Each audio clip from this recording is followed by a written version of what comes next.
नमस्ते विद्यार्थियों। सावित्रीबाई फुले पर्यावरण एवं शिक्षण संस्थान द्वारा संचालित ऑनलाइन क्लास में फिर से आपका स्वागत है। विद्यार्थियों, पिछले वीडियो में हमने सहायक संधियों के बारे में अध्ययन किया था, जिसके अंतर्गत हमने देखा था कि सहायक संधियों का जनक वेलेज़ली को कहा जाता है,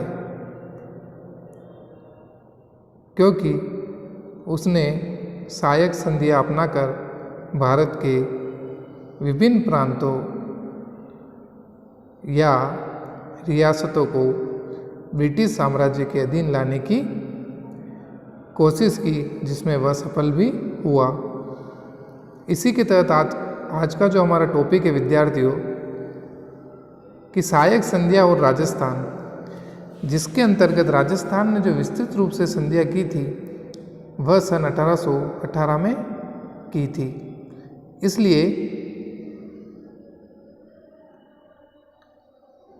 जो राजस्थान में अंग्रेजों के साथ संधियाँ हुई उनको 1818 की संधियों के नाम से जानते हैं। तो विद्यार्थियों, सर्वप्रथम जो संधि करने की कोशिश की थी अंग्रेजों से, वह जोधपुर के शासक विजय सिंह ने की थी। उसके पश्चात जोधपुर के ही प्रताप सिंह व कोटा के शासक ने भी मराठों के विरुद्ध अंग्रेजों से संधि करने का प्रयास किया। यानी कि विद्यार्थियों, ये जो संधि राजस्थान की रियासतों ने, राजस्थान की विभिन्न रियासतों द्वारा जो अंग्रेजों से संधि की गई, उसके पीछे मुख्य रूप से जो कारण था वह मराठों द्वारा राजस्थान पर बार बार आक्रमण करना था, जिस कारण से राजस्थान की रियासतों ने अंग्रेजों से संधि कर अपने राज्य की सुरक्षा की।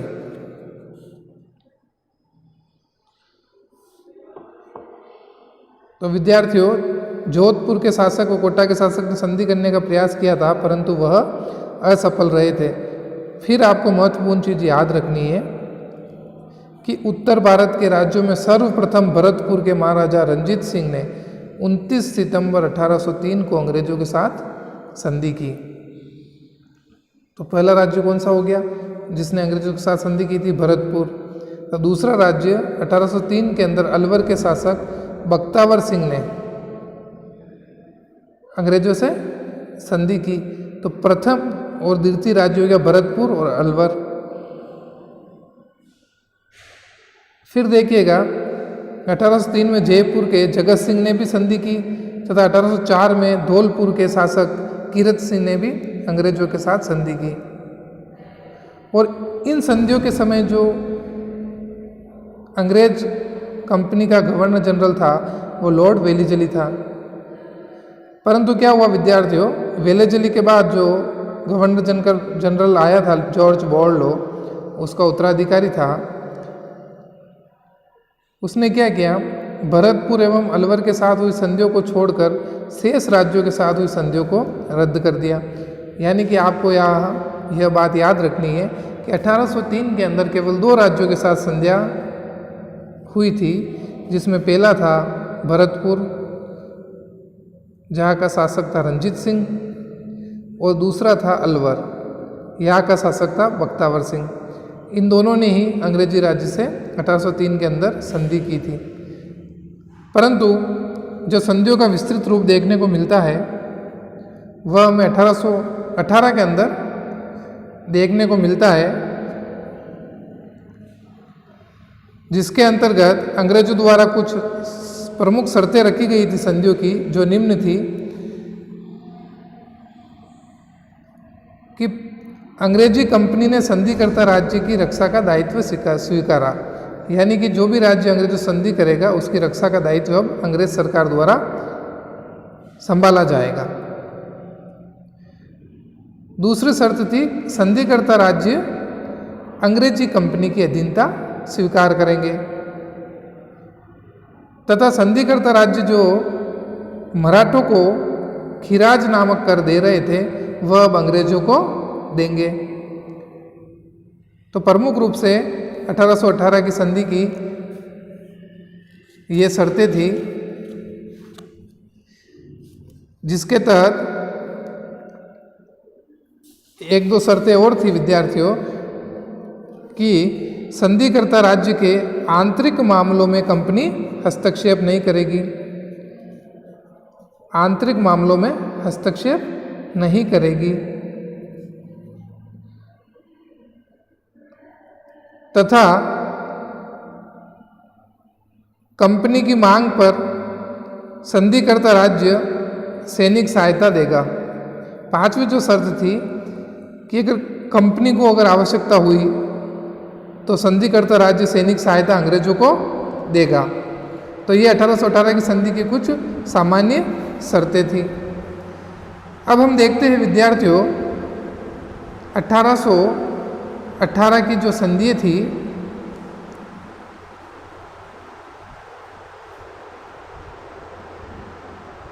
उसके करने के पीछे क्या कारण थे, यानी कि 1818 की संधि के कारण। तो उसमें जो पहला कारण है वह मुगल साम्राज्य का पतन एवं नियंत्रण शक्ति का न होना, यानी कि मुगल औरंगजेब के बाद धीरे धीरे कमज़ोर पड़ते गए और 1800 तक आते आते तो इनका बिल्कुल ही पतन हो गया था। इसलिए एक सर्वोच्च शक्ति नियंत्रण का अभाव था, जिस कारण से इधर से पिंडारी लूटमार कर रहे थे तो एक तरफ से मराठे लूटमार कर रहे थे। इस कारण से मजबूरीवश विभिन्न रियासतों को संधि करने के लिए मजबूर होना पड़ा। दूसरा कारण था 1818 की संधि का कि शासकों की व्यक्तिगत महत्वाकांक्षाएं एवं पारस्परिक संघर्ष। विद्यार्थियों अलग अलग रियासतों की जो शासक थे उनकी व्यक्तिगत महत्वाकांक्षाएं थी, वह एक दूसरे के राज्य के जो क्षेत्र थे उनको अपने राज्य में मिलाना चाहते थे। इस कारण से उनके मध्य पारस्परिक संघर्ष उत्पन्न हो गया और जो कमजोर राज्य होते थे उन्होंने अंग्रेजों की सहायता लेना उचित समझा। तो एक कारण आपके 1818 की संधि का जो है वह शासकों की व्यक्तिगत महत्वाकांक्षाएं एवं पारस्परिक संघर्ष है। तीसरा जो कारण है 1818 की संधि का कि कंपनी की सर्वोच्च शक्ति के रूप में उदय, यानी विद्यार्थियों जब मुगल साम्राज्य का पतन हो गया, इधर से मराठे और पिंडारी लूट मार कर रहे थे और एक तरफ से जो दक्षिणी भारत के अंदर जो शक्ति उभर रही थी जिसने बड़े बड़े राजाओं को हरा दिया था, प्लासी का युद्ध हो चाहे बक्सर का युद्ध हो, तो इस कारण से जो शक्ति बनकर उभर रही थी सर्वोच्च, वह अब भारत के अंदर अंग्रेज सर्वोच्च शक्ति बनकर उभर रहे थे।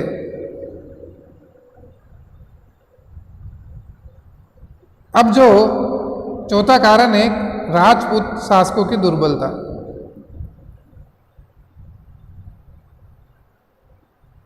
इसके अंतर्गत कि जब मराठे और पिंडारी आक्रमण उनके राज्यों पर कर रहे थे तो वह राज्य उनका सामना करने के लिए सक्षम नहीं थे। वहाँ के शासक मराठों और पिंडारियों को सामना नहीं कर पा रहे थे। इस कारण से उनको अंग्रेजों से संधि करने के लिए मजबूर होना पड़ा।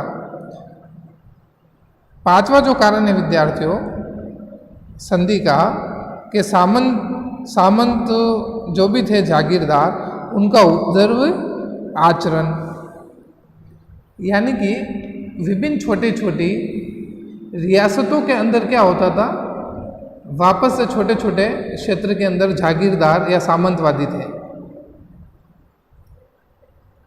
वो क्या करते थे, राजा के विरुद्ध उपद्रव करते थे, क्योंकि उनको पता था कि अब सर्वोच्च शक्ति कोई बची नहीं है। एक तरफ से मराठे आक्रमण कर रहे हैं, एक तरफ से पिंडारी, तो राजा इधर युद्ध में व्यस्त होता था और ये सामंत और जागीरदार अपने व्यक्तिगत स्वार्थ के लिए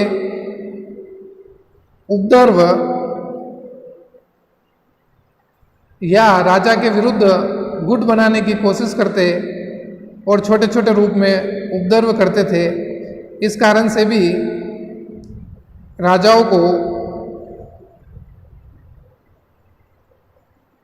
संधि करने के लिए मजबूर होना पड़ा।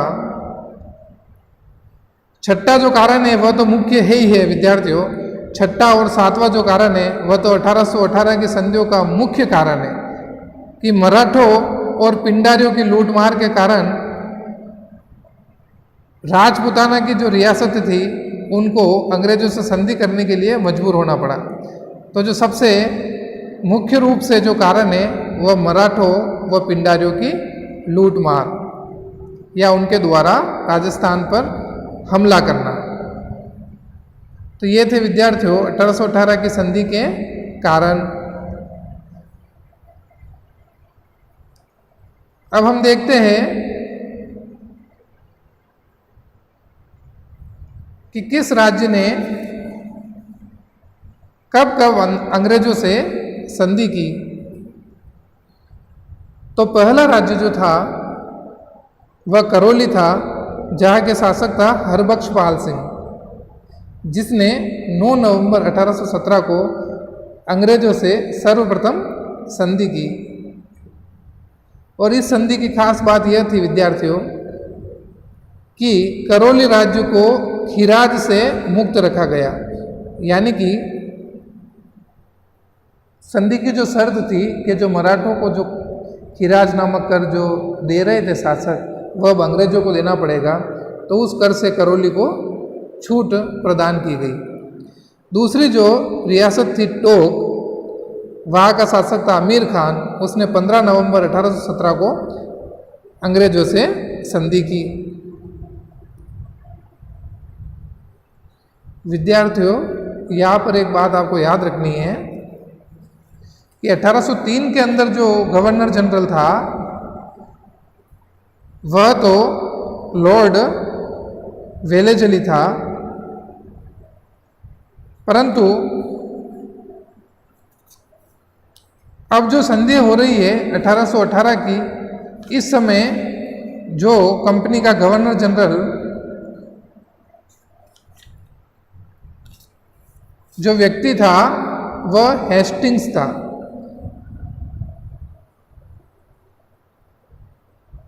हेस्टिंग्स कौन था विद्यार्थियों? हेस्टिंग्स। यह 1813 से 1823 तक गवर्नर जनरल रहा और इसी के कार्यकाल में विद्यार्थियों 2 व्यक्ति राजपूताना के साथ संधि करने के लिए आते हैं। एक तो था कर्नल टोड, जिसका नाम आप सबने सुना होगा, कर्नल टोड, और दूसरा जो महत्वपूर्ण व्यक्ति था मेडकॉफ, लॉर्ड मेडकॉफ। तो 1818 की संधि करने में जो सर्वाधिक योगदान था अंग्रेजों के अधिकारी का, वह चार्ल्स मेडकॉफ था। तो यह बात आपको याद रखनी है। तो विद्यार्थियों, हम देख रहे थे कि किन किन राज्यों ने कब कब संधि की। तो तीसरी जो संधि की थी वह कोटा के उम्मेद सिंह ने 26 दिसंबर 1817 को की थी। और इसके तहत क्या हुआ था कि यहाँ का शासक था झाला झालिम सिंह। उसके आग्रह पर कोटा राज्य से संधि की गई और संधि में नई धाराएं जोड़ी गई, जिसके कारण 1838 ईस्वी में एक नए राज्य का गठन होता है। वो कोटा से अलग कर झालावाड़ बनाते हैं अंग्रेज। कब? 1838 के अंदर। तो ये बात आपको कोटा के अंदर याद रखनी है। अगली जो संधि हुई थी विद्यार्थियों, वह जोधपुर के शासक मान सिंह ने 6 जनवरी 1818 को की थी।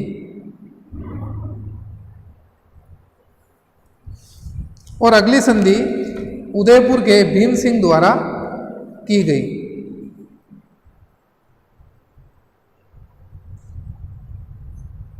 अब देखिए, बूंदी के बिशन सिंह द्वारा 10 फरवरी 1818 को संधि की गई। बीकानेर के सूरत सिंह द्वारा 21 मार्च 1818 को संधि की गई। बीकानेर के अंदर एक बात याद रखनी है विद्यार्थियों कि बीकानेर द्वारा मराठों को खिराज नहीं दिया जाता था, इसलिए बीकानेर को भी खिराज से मुक्त किया गया। किशनगढ़ के कल्याण सिंह द्वारा 7 अप्रैल 1818 को संधि की गई और किशनगढ़ को भी खिराज से मुक्त किया गया।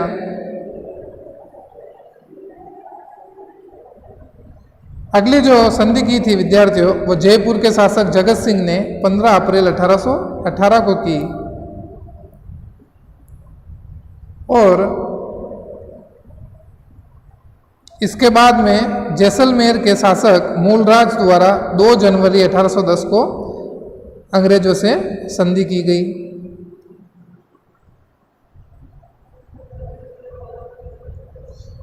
फिर प्रतापगढ़ के सामंत सिंह द्वारा 5 अक्टूबर 1818 को संधि की गई।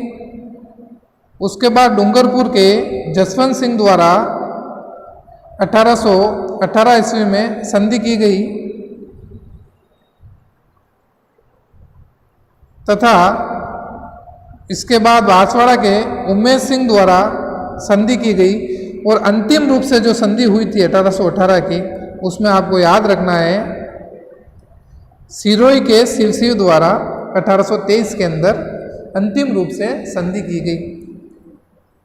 यानी कि विद्यार्थियों 1818 की संधि के अंतर्गत अंतिम रूप से जो संधि करने वाला राज्य था वह सिरोही था और उस समय वहां का शासक था शिव सिंह।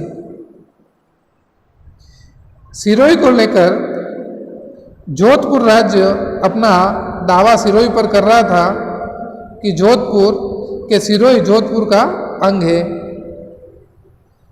जिसे अंग्रेज सरकार द्वारा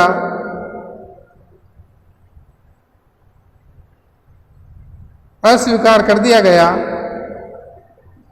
और सिरोही का शासन अंग्रेजी सलाह के अनुसार चलाना तय किया गया।